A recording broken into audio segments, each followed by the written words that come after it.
Okay, it's time to talk about stoneware. I love stoneware. Stoneware were some of the first pieces that I owned as a customer and the first pieces I earned as a consultant for free. And so I have learned to cook on it for the last 20 years and I'm just in love. So I would love to know in the comments if you have a stone, what is your favorite? And if you don't have a stone yet, let's talk about where I would start, all the details about them, and how to sort of demystify some of what you might have heard.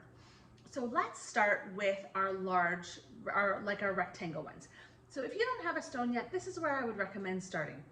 Or if you want to purchase one as a gift for someone starting out in their first home, again, this is where I would start. The rectangle ones have about a 1-inch lip. You can imagine they are like a traditional cookie sheet, right? They've got lots of room for food not to fall off. You can see where I bake my cookies. We like to say the darker it looks, the better it cooks. This is a well-seasoned stone.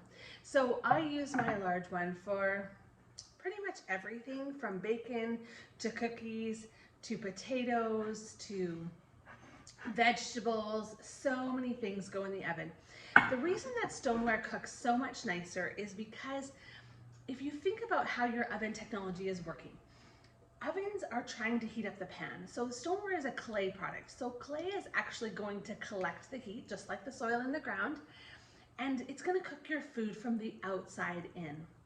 If you put food in a metal pan or a glass pan, those things don't really collect heat. In fact, if you think about the fact that we put tinfoil in our windows in the summertime to reflect the heat away, that's really in some ways what your metal pan is doing in the oven. It's reflecting those heat waves around so that your food doesn't cook evenly. It's sort of trying to catch it in the movement of the waves. Whereas your stoneware pan is going to collect that heat, and those heat waves are just going to evenly cook our food from the outside in. So a chicken breast is going to be beautifully cooked and not crispy, but, well, it depends. If you put a coating on it, it would be crispy, but bacon is going to be perfectly done all the way around. Your whole pan is going to cook at the same level, the same speed. Your cookies are going to be the same color on the bottom as they are on the top. Can I get an amen to no more burnt cookies? Your chicken fingers or fries are going to be perfectly done all the way around. It's just changes the game because of the way it's collecting that heat, okay? So a couple of things about stoneware. So I just said I would start with the rectangles because that's what I'm partial to. Now, we're going to talk about the round and this little white one. So this one is straight out of the box. We're a family of 5, and so I don't use this little one a lot, but it is perfect to go in the air fryer. They've even added a little lip to make it pull out of the air fryer a little bit easier. But more recently, when they changed the technology of stoneware, so if you have an old school stone that is flat on the bottom, you'll know that it doesn't go in the dishwasher, it goes in the oven, you don't preheat it, you don't put it under the boiler. You know those were the rules. And that, I think, is what made stoneware a little bit unnerving for some people. But a couple of years ago, we came out with what's called Stone Fusion technology. You'll know if your pan has this, if it's got the grid pattern on the bottom, the wavy pattern, I guess. Stone Fusion technology is just a tighter connection of those clay molecules together, for those of you who are into science, and that allows us to now preheat the stone. It still goes in your oven up to 450. It can go under your broiler, and now, are you ready? Can go in your dishwasher. Oh, I love that feature about it, because this guy comes out of the air fryer, could just pop right into your dishwasher. So fun, so easy to clean, just the ultimate game changers. So this round stone was the first round stone I actually owned from Pampered Chef, and it is the Stone Fusion technology. You can tell this one is well loved. This one gets used every weekend in our home for pizza. My husband is a little bit of a pizza guru, does the whole thing. My kitchen is covered in flour when he's done tossing his pizza. But I'll tell you, we've been making homemade pizza on stone for probably almost 25 years. When we got this 2 years ago, the first pizza that came off of it, he actually looked at me and he said, "This might be the best pizza I've ever made in 25 years of stoneware use." And that's because the stone was preheated to 450 degrees. So you know the big rage in pizzas is these wood-fired pizza ovens. Well, they are hot, hot, hot on a clay or brick surface when that pizza goes in. That's basically what this is doing. So when that pizza goes onto that hot stone, it's going to spring up that dough, it's going to crisp up that crust, and you are going to have a phenomenal experience in your pizza. It's the same if you wanted to do some baked vegetables.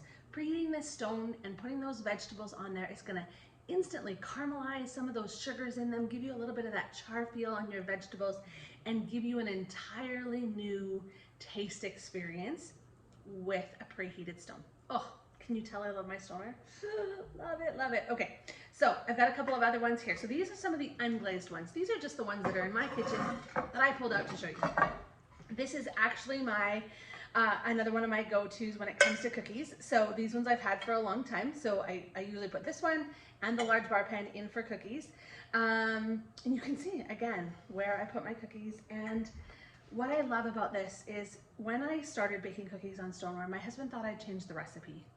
They were just so perfect. Crispy on the outside, moist and juicy on the inside, and most of all, not burnt. A little confession about me, I don't believe in kitchen timers. It's probably not a great confession. It's not one of my strengths. And so I have forgotten about cookies more than once. If you forget about a cookie on a stoneware pan, what do you have? The fire department. If you forget about a cookie on a metal pan, you have the fire department. Did I say that? If you forget about a cookie on a stoneware pan, all you have is a hockey puck. It's gonna be dark, dark brown all the way through, and it's gonna be hard, but you're not gonna set up the smoke detector. You're not gonna smell burnt cookies till next week, and it's gonna be amazing. So maybe that's just the needing to become a better baker in me. But nonetheless, what I loved about the stoneware too, as my daughter was learning to bake on her own, is that it was also foolproof for her. I knew that she could have confidence. You know, she's 16. I bet she's been baking for 5 years, and I don't know that she's ever burnt a cookie. That's where confidence is built, right? Because when we burn things on anything, or when it gets overcooked, or we get frustrated and we decide we're bad cooks, when the reality is sometimes it's the cookware that's making us look bad. A stoneware pan will never make you look bad. Now, if you love pies, this one just came out this fall season. It is our new pie plate. So if you're, again, familiar with Pampered Chef, you'll know we've had a deep dish pie plate for a lot of years, and it is truly a deep dish. Now, we don't have it anymore. This one is a little bit smaller, but more like a traditional pie size, which is what we love about it. I actually haven't made my first pie yet. It's on my list. But again, imagine making a turkey pot pie after Thanksgiving or Christmas, or that Saskatoon pie, and when it's done, this goes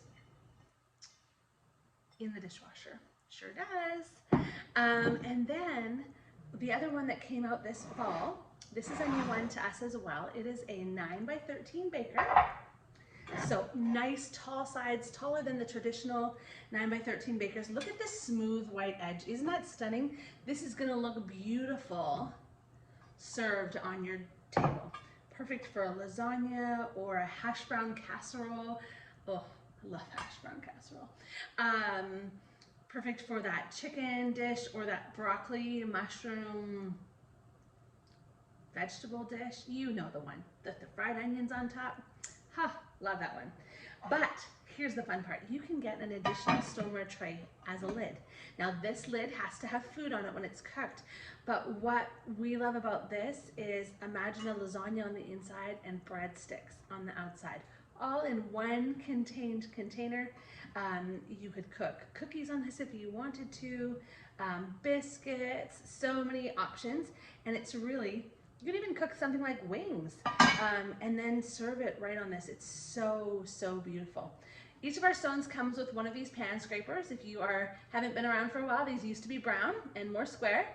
Pan scrapers are really the cornerstone of every cleaning in a kitchen or the garage or the office or the classroom. Pan scrapers are the kind of thing that go in every stocking stuffer, every teacher gift. If you've ever had somebody refinishing furniture or caulking their tub or working in the garage, or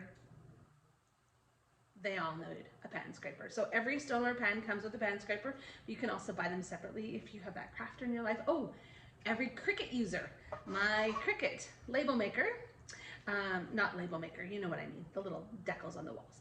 They also need pan scrapers. So I love stoneware. I hope you'll learn to fall in love with it too. If you have any questions, don't hesitate to reach out and ask. I am here to help, but I want you to fall in love with it and get the confidence in your baking and in your cooking that stoneware has to offer.